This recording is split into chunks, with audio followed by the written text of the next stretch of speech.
Hey, in this video I'm going to show you how to install the CNC top rail insert for your SSR4 Mark II. You will get into the package as such and a little baggie with all the slotted nuts and screws. So first we prepare those one at a time.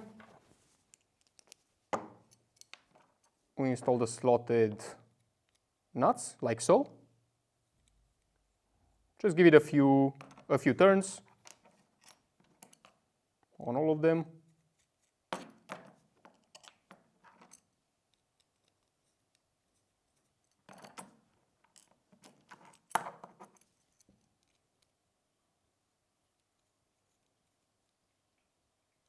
Like so, and now we are ready to actually install it.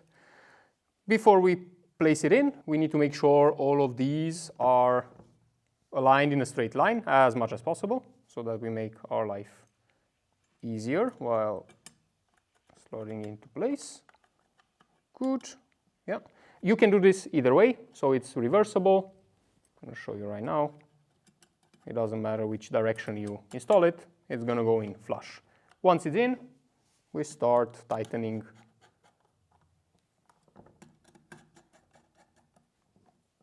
Go light at first, don't tighten it all the way, just enough that you feel it snug.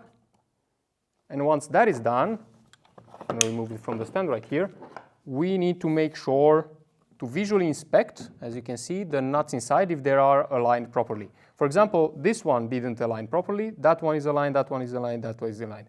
The way it should be aligned is 90 degrees. This one, for example, didn't align properly, so I'm just going to back it off slightly and go at it again here. Like now it actually slotted into place. After confirming all of them are straight, we can actually give it the final tug and make sure they are nice and snug in their position.